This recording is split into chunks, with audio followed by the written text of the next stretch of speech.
Stretch the borders of life. At that time, this song will be sung in the country of Judah. We have a strong city, salvation city, built and fortified with salvation. Throw wide the gates so good and true people can enter. People with their minds set on you, you keep completely whole, steady on their feet, because they keep at it and don't quit. Depend on God and keep at it, because in the Lord God you have a sure thing. Those who lived high and mighty he knocked off their high horse. He used the city built on the hill as fill for the marshes. All the exploited and outcast peoples build their lives on the reclaimed land.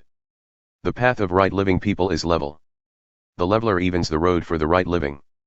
We're in no hurry, God. We're content to linger in the path signposted with your decisions. Who you are and what you've done are all we'll ever want. Through the night my soul longs for you. Deep from within me my spirit reaches out to you. When your decisions are on public display, everyone learns how to live right. If the wicked are shown grace, they don't seem to get it. In the land of right living, they persist in wrong living, blind to the splendor of God. You hold your hand up high, God, but they don't see it. Open their eyes to what you do, to see your zealous love for your people. Shame them. Light a fire under them. Get the attention of these enemies of yours. God, order a peaceful and whole life for us, because everything we've done, you've done for us. O God, our God, we've had other masters rule us, but you're the only master we've ever known. The dead don't talk, ghosts don't walk, because you've said, enough, that's all for you, and wiped them off the books. But the living you make larger than life. The more life you give, the more glory you display, and stretch the borders to accommodate more living. O God, they begged you for help when they were in trouble, when your discipline was so heavy they could barely whisper a prayer. Like a woman having a baby, writhing in distress, screaming her pain as the baby is being born, that's how we were because of you, O God. We were pregnant full term.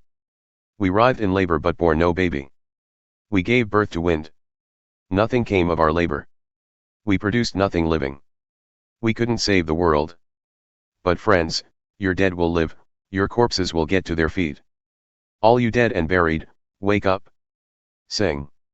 Your dew is morning dew catching the first rays of sun, the earth bursting with life, giving birth to the dead. Come, my people, go home and shut yourselves in. Go into seclusion for a while until the punishing wrath is past, because God is sure to come from his place to punish the wrong of the people on earth. Earth itself will point out the bloodstains, it will show where the murdered have been hidden away. Selected grain by grain. At that time God will unsheath his sword, his merciless, massive, mighty sword. He'll punish the serpent Leviathan as it flees, the serpent Leviathan thrashing in flight. He'll kill that old dragon that lives in the sea. At that same time, a fine vineyard will appear. There's something to sing about. I, God, tend it. I keep it well watered. I keep careful watch over it so that no one can damage it. I'm not angry. I care. Even if it gives me thistles and thorn bushes, I'll just pull them out and burn them up. Let that vine cling to me for safety, let it find a good and whole life with me, let it hold on for a good and whole life. The days are coming when Jacob shall put down roots, Israel blossom and grow fresh branches, and fill the world with its fruit. Has God knocked them to the ground as he knocked down those who hit them? Oh, no. Were they killed as their killers were killed? Again, no. He was hard on them all right. The exile was a harsh sentence. He blew them away on a fierce blast of wind. But the good news is that through this experience Jacob's guilt was taken away.